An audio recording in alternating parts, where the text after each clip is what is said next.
So as I hit one of these 6 buttons that have the different capacitances, we'll see a response on Megascope. That's our pulse that we get. Let's turn our trigger off. But that's what they look like. Sends a different pulse, and there's a different capacitance that's in there. So we're seeing the different ringing, the Q factor on the scope. So that's what we're gonna do. I checked the flyback. Well, I checked the flyback in the circuit, and it's a very simple thing. You disconnect the horizontal output tube.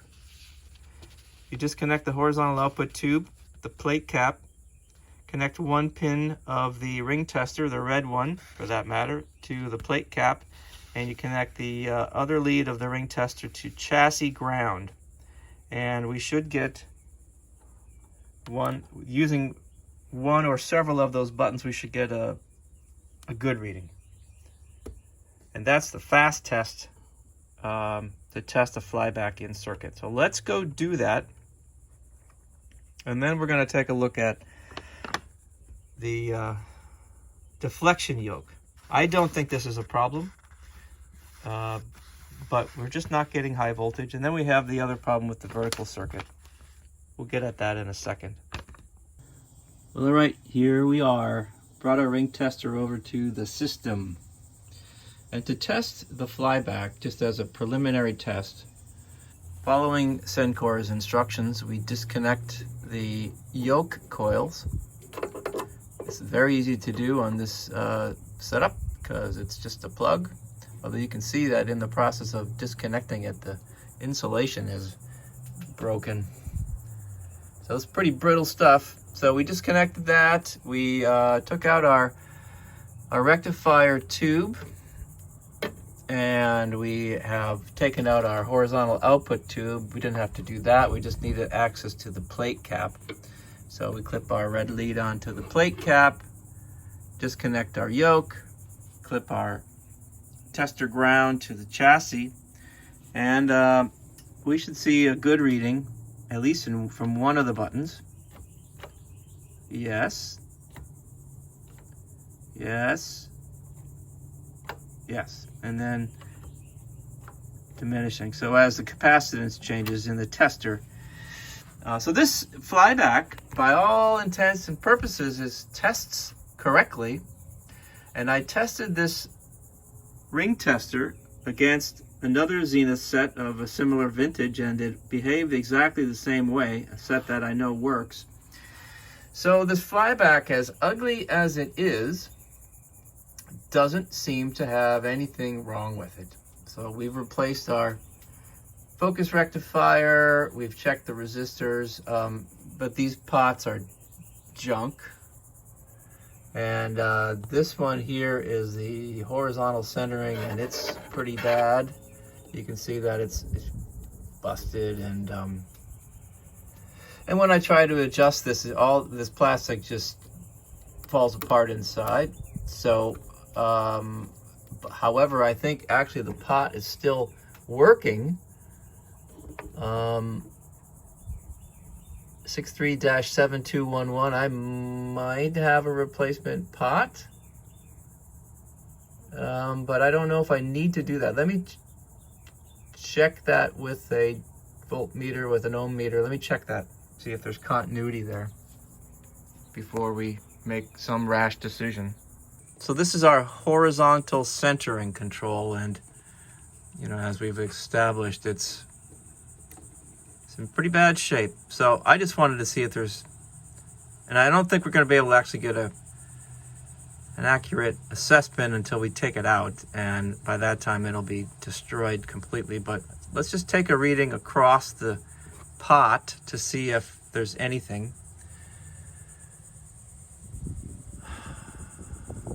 7 ohms. Doesn't mean that the pot is bad because it's across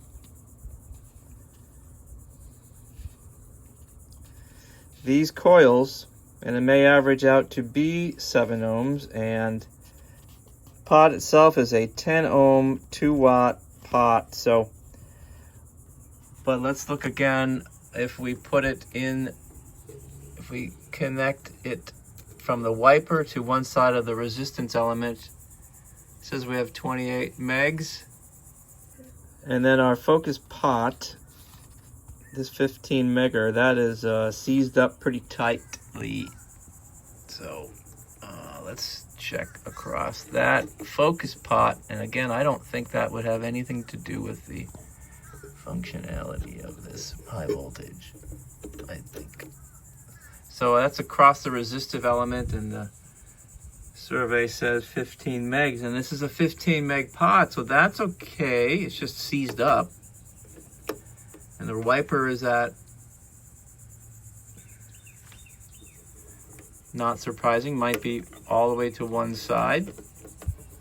I don't want to just swap that whole flyback out because it's a monstrous job and I don't want to do it for no reason. So let me see if I have one of these pots, the 637211.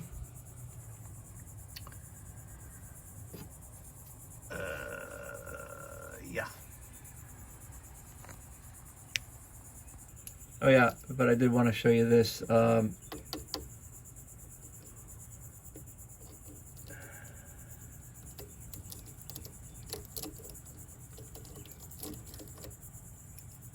So, all right, bad. That doesn't mean it's bad though. It's just, both these are totally. All right, let me look and see what I got. All right, one last story about the ring tester. Schematically, this is the deflection yoke, and this plug is this plug. And so I'm just looking at the each coil and where it ends up here to test continuity. And I believe that, let's see, how does this go? Pin 1, 2, 3. I think it starts with the heavier gauge wire at 1, which would be there. So just as an example, because I already tested this and they're all fine. All 4 coils are fine. But between pin 1, here, and pin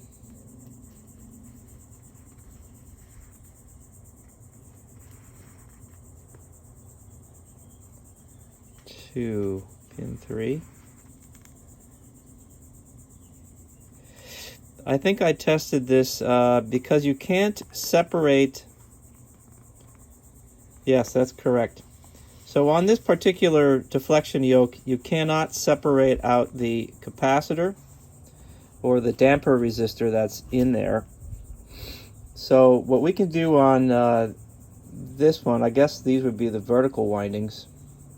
Maybe the other way around. But from pin 1, we go around here through this first coil, through the second coil, and back to pin 3. And that's what we've got hooked up here. And all we're looking for is one good ring test, one good reading. So we have succeeded in that. And I did that same test to these other coils. This one, and this deflection yoke is actually just fine. No problemos with that. So just wanted to show you this ring test. And I'm sure this, well, I am a little concerned about this insulation that's cracked. I'll put something on there, but you can see that they put this glue on here to prevent, I'm sure, arcing coming back from the back of the plug. And now for this. Okay, well, I was looking through my collection of Zenith controls. I bought a whole package. Well, I bought a lot, and there were a lot of parts in it, but a lot meaning a collection of a lot of parts. And I've sort of broken them down into a semi-organization. I would be much better if I had made a spreadsheet, but what you're seeing here are mostly, if not all, 6-3 dash numbers, which would have been essentially the prefix for the Zenith parts of the 60s. And like this is a bag of control pots, and this would be, roughly speaking, a bag of 63-8000 series, and a bag of 63-9000, and so on and so on. 5000. And I guess Zenith just kept going up in numbers until they went out of business. But this is a 63-10000 series. I can't believe it, but this 63-7211 horizontal control is this one. What are the odds of that happening? And although I don't have an exact replacement for this one, this is also a focus control, a 63-6444 7210 7211. This one mounts differently. It's a plastic. They're plastic tabs. These are metal tabs, but this is a 15 meg pot, as is the one here. So I'm going to come this far. We think this Flyback, the transformer part of it anyway, is fine. We've checked resistors and capacitors. So we're gonna try to get at these pots. I don't know how much luck I'm gonna have, but I'm gonna get at that. That's what our next task is. And so I pulled the long skinny screwdriver out, and yeah,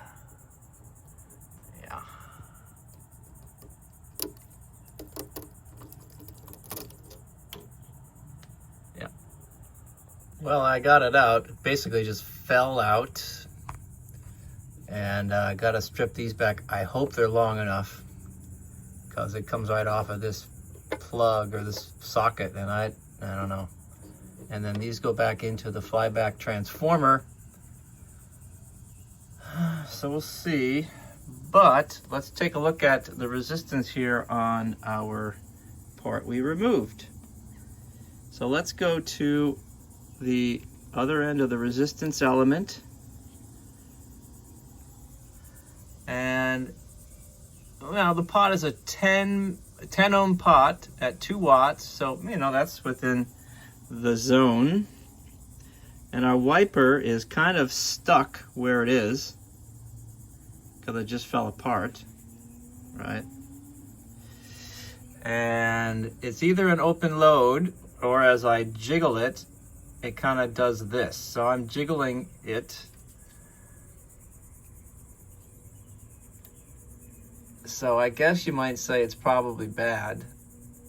Now, I wonder if this is still enough to completely kill the high voltage. I just don't think it is, but anyway, you get the idea. It's a no good.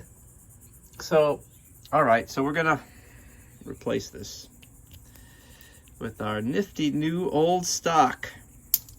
Whatever. I can't even strip them back. They're all corroded. Oh no, now this is definitely too short. It's always difficult when you have a wire that's just barely long enough and you screw up stripping the end and you break the wire. This insulation is, the evidence of its condition is from this wire right there, just bending it, it broke the insulation. So this stuff is really, really, really brittle. And of course, do not shove an X-Acto knife into your finger or thumb. Ugh.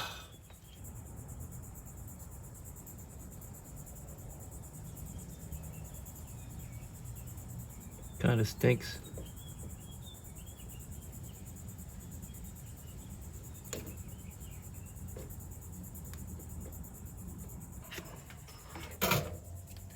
Clean the tip of my soldering iron off. There we go. Well, that was there we go. We learned something new. But now the wire's too short. So what do we do? Those two go to the same point on the pot. So do we, I guess we splice and connect. And these are ugly AF. I think I have the same problem with these. There's just like one strand hanging back, because those are just well, I guess I'm not surprised, but what's happened here as I tried to strip back the end of this is that the insulation has cracked way back here, and there's just, yeah, I don't think you can see it, but it's just raw wire that's coming. I'm just doing damage to this now. So I've got to get this flyback out of here, and that is a project. I know I can loosen up the two screws that hold this on, and this can come forward. I can lift this connector up out of the cage. These grommets are like cement, so I cut the grommets away from the metal. But there's still like 10 wires that go through and solder underneath. Yeah, there it is. You can see it right there. That's the insulation. And it's cracked way back at its origin, and it's just sliding forward on the wire, and that of course can't be left like that. I got to get at the inside of this, and maybe we'll just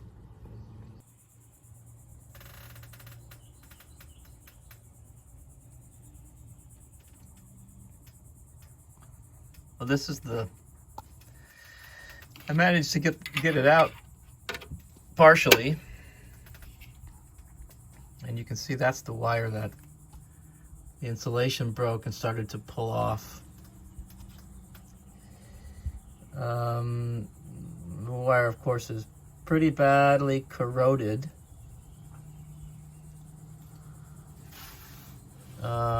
I could slide the insulation off and put some heat shrink on it, I suppose, then I have access to the wire, but I don't even know if I can solder on that corroded wire. I'll have to give it a try. This thing is filthy dirty, of course, and so if I wanted to get this off, that's the cluster of wires that comes through the base of that, and it just goes to all points.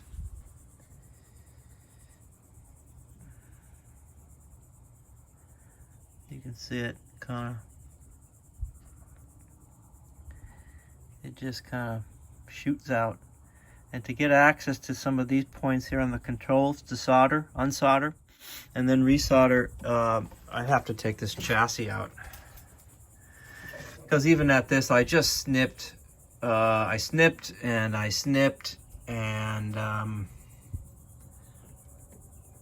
I hope these wires are long enough. I was just trying to do the minimum amount of damage. I would sure love to have this taken out so we could, but I don't think that's a smart move. We do the minimum and put it back, and if it works, fantastic. If it doesn't, then not fantastic. Whatever then. Well, this is one of the horizontal centering wires off of the flyback, and then this is the other one, and you can see that they're both pretty badly corroded, and they're thin as a hair, and this one is probably long enough. That's the original piece of insulation. And this one, the original piece of insulation was bent, and I couldn't really, well, I just don't want to stress the wire any more than I have to. So I've got this, thought I'd cut a piece of shrink wrap Try to tin the end of the wire first, maybe on both of them. And then put some shrink wrap on it.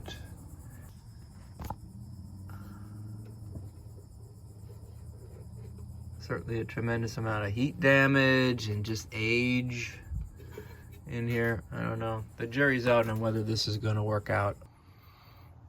I was just soldering on the, I was just tinning the tip.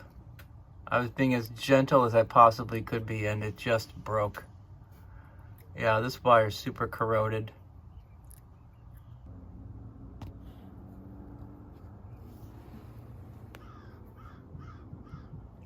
That's how thin those wires are coming out of the flyback.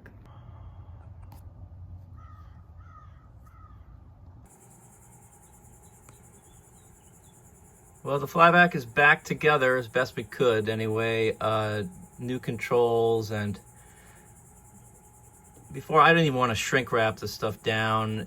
If we don't have high voltage, then there's nothing I can do about this flyback. And the only thing that I mean, certainly the continuity seems to be correct, but what if there are shorted windings in the flyback transformer that short and arc between each other under load, there's absolutely nothing we can do about fixing this. So I guess what we're going to do is put power to it and just see what happens. Protected by a 250 watt dim bulber at this point. And we've got megascope here. We're going to just take a look before we hit full power. Make sure that we have the presence of a horizontal waveform.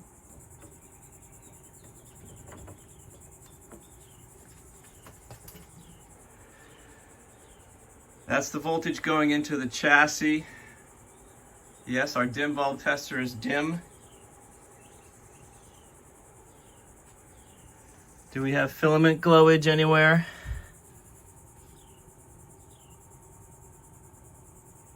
Well, we have filament glowage in the CRT. So that would mean there's filament glowage in other places, I would think. Do we have a waveform? Oh, we probably do have a waveform. Let's see. Yes, we do. Yes, look at this. We have our horizontal waveform. That's nice. And the frequency is about right. So we're going to pull this off. We just wanted to confirm a presence of the waveform. Shut down megascope. I just want this to be what it is. Well, it's been on for a few minutes at 70 volts going into the chassis, and just a quick check around the horn. The multi-section capacitors are fine. There is a little bit of warmth in the tube, so there's filament glowage. I don't want to blast this thing right away. All right, here goes something.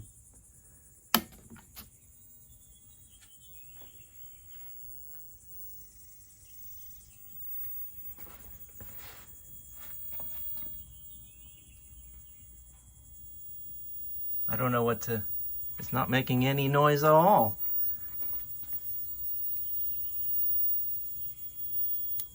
Uh-oh, something's not right. I hear something bad going on. Something's baking. Arcing.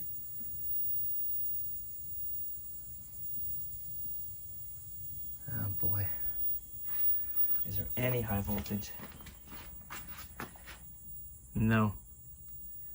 No high voltage. Shoot.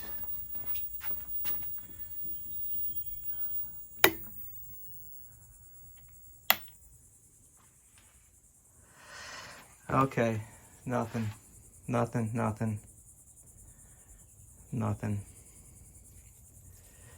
Let's check some of these resistors here. Ooh, that's scorching hot. Okay, so any longer, that's going to burn up too. That was on the... Oh, nuts. We're turned off. Totally turned off, so there might be a charge in some of these things, but... Oh man, this... I don't know why that's doing that.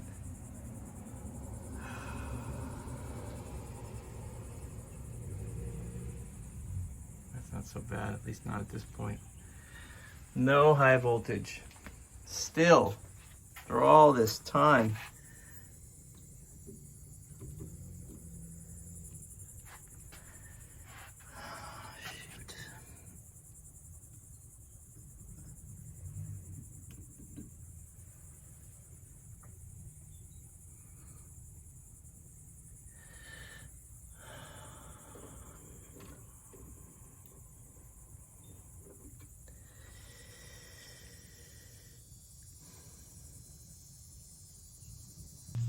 All right, well, I wasn't sure if that stick rectifier was good or not, actually, so I put the glass rectifier back in, and I know absolutely there's high voltage coming out of this winding of the flyback, because this lead got too close to the cage and it arced right through, burned right through the insulation.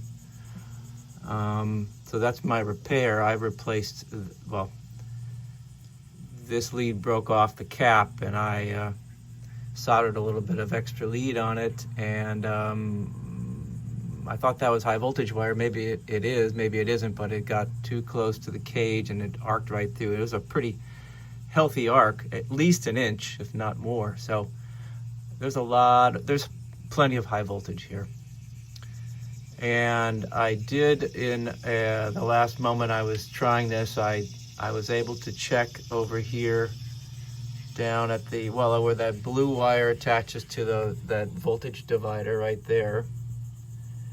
There's that is the 890 volt boost, and I know that there's at least 800 volts there. So we have boost voltage, and we do have high voltage. For some reason, it's not, I don't know, I checked the continuity on these, those two leads supply the 3 volts or 4 volts to that rectifier tube for the filament. And then this is the high voltage lead that goes to the picture tube. I know there's high voltage at this point of the rectifier. We're pretty much all that we need.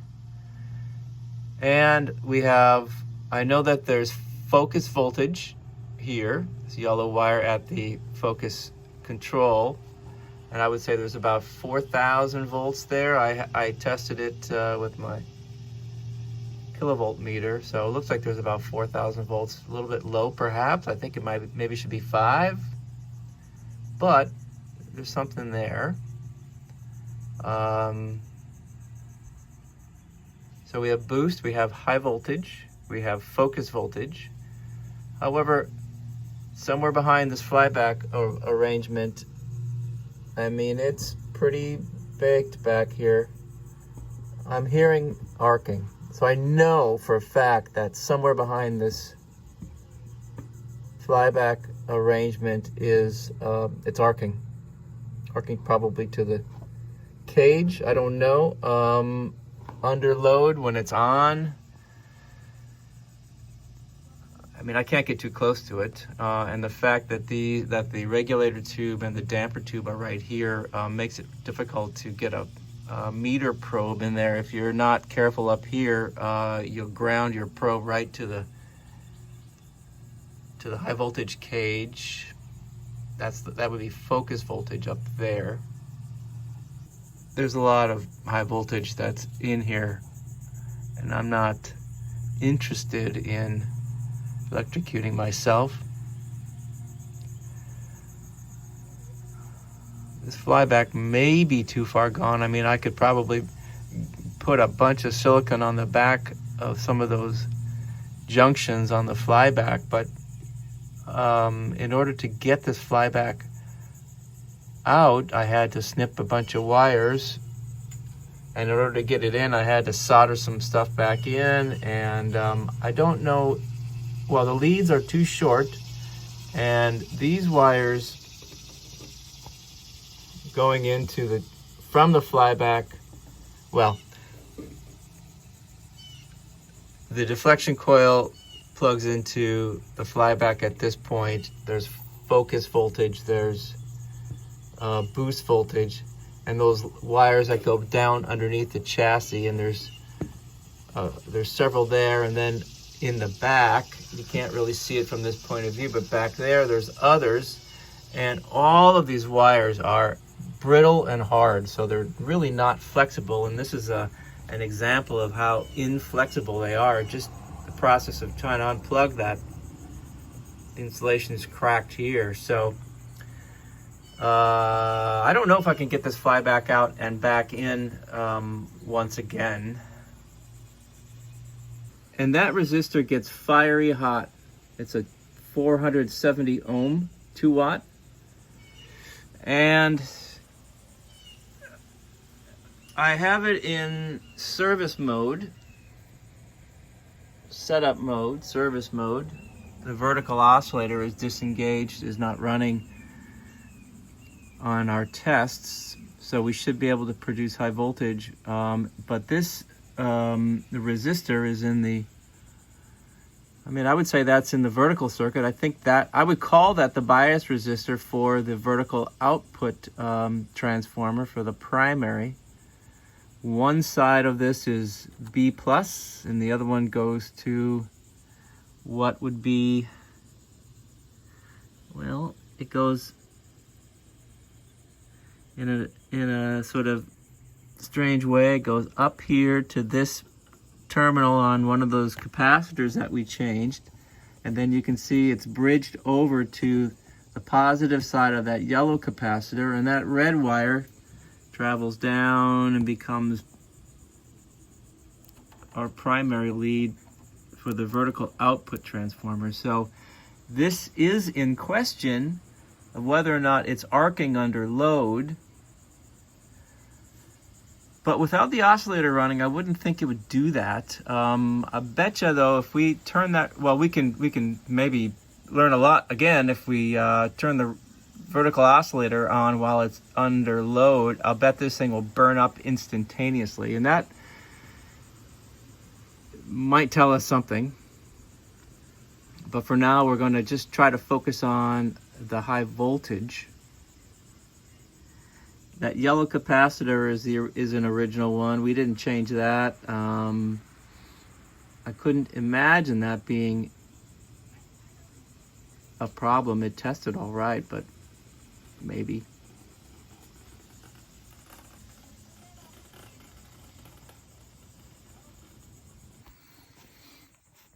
All right. We have a little, I've got a mirror that I picked up. It's plastic. And so it should be completely non-conductive. And I just sort of wedged it into the high voltage cage. It's precarious, but my goal here is to see where it's arcing in the back. So we're gonna give it a try. Right now I've got it on our bypass, our idle current. And I'm gonna try to do this quickly.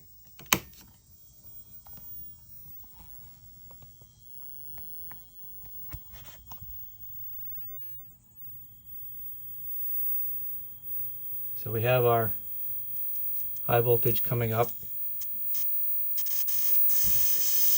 I can hear it arcing.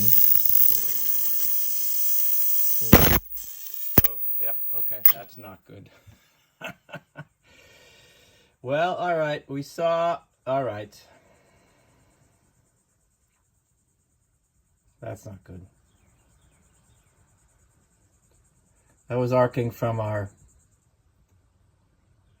that's the place that it burned through to the high voltage cage before. So I don't know if we're gonna get away with that one anymore. Darn it.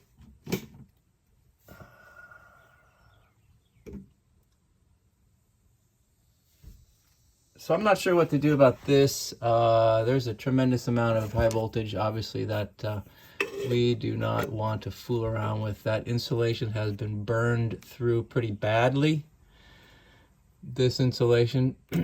So I would have to take the flyback out and this cap off and resolder a new lead.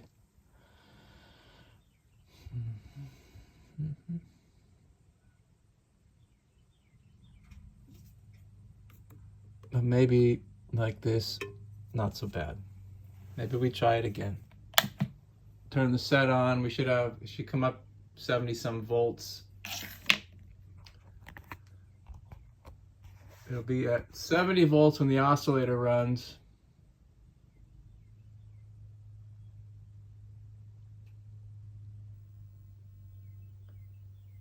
So the oscillator should be starting soon.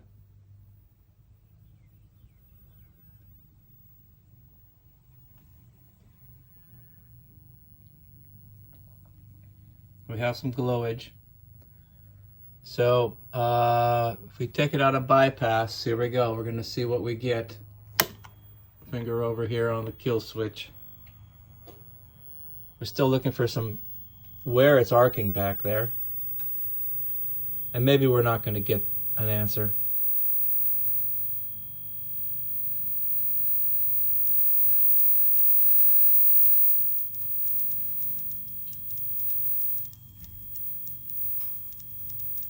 There may be high voltage here working.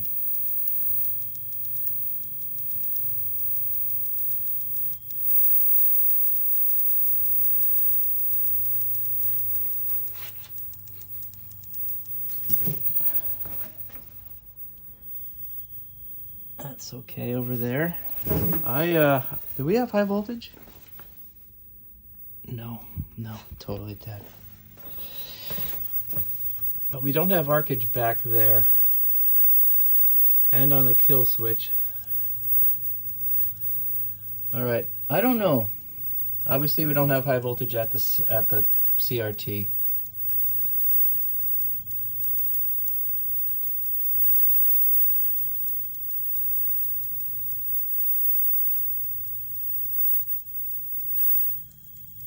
I'm gonna kill it. We're not getting anywhere with this. And I'm not sure if I saw some red plating back there or not.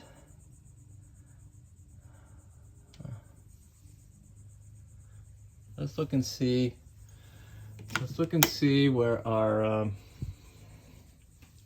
what's hot here. Well, our vertical bias resistor is getting more and more baked as we go along every one of these startup attempts. So it's still very concerning. And we didn't learn a damn thing here with this, other than that plate cap lead is totally burned through, and that's a problem, big problem now.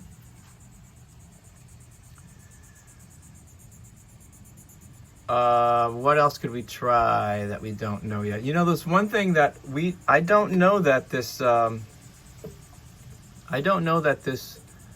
high voltage rectifier tube is getting, by the way, we are unplugged. I don't know if this high voltage rectifier tube is getting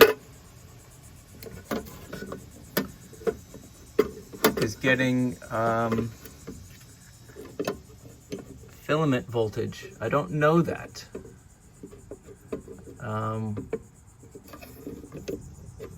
And that's why we put that stick rectifier in there. But that didn't seem to do much either. So I'm wondering if that is the issue why we're not getting high voltage through to the... I know there's continuity. I know there's continuity in the wire.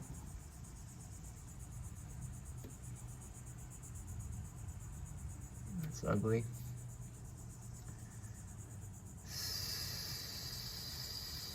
So, but how do we look inside there without compromising our safety? All right, well, we're in protect mode right now, and I've moved the socket for the high voltage rectifier forward, and I've got a mirror wedged in there, and I think we'll be able to see well enough in a fairly short order if that filament inside of the rectifier is glowing. So if you look deeper into it, you can see kind of inside of the rectifier. Maybe we do that. Maybe we do that. Just trying to get a good focus on this. Let's see if we can get in there like that. Okay, I'm going into bypass mode. Power's coming up. Hand on the kill switch.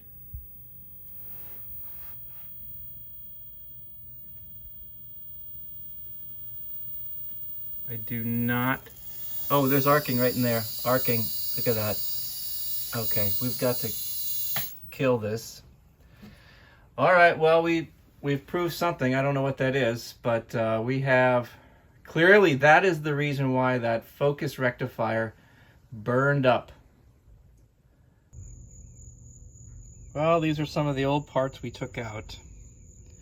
And this focus rectifier is what was in there, and now we know, based on what we just saw, how it got all bubbly and burned up, and that's probably how this regulator tube got to look like this too. Major arcage inside of the flyback, and that would explain why these things are just burned up and why this resistor burned up. The output tube, well, that's just used up. And then this is the resistor that was, we're calling this the vertical bias resistor, but I mean, we wiped it off, but it was just pretty much covered with, well, it was just completely baked. It was black. So a lot of things were wrong, and we swapped out our multi-section capacitors. So I think I have to find a flyback for this. I have to find a new flyback. I don't know if I believe what's here can be fixed, and even if it could be made to work, it wouldn't be reliable and it wouldn't be safe by any means. So we learned a lot, I guess, and that's what we're gonna do. I'm gonna send out some emails, look for another flyback, or one close enough that I could make to retrofit, I guess, and I'll let you know.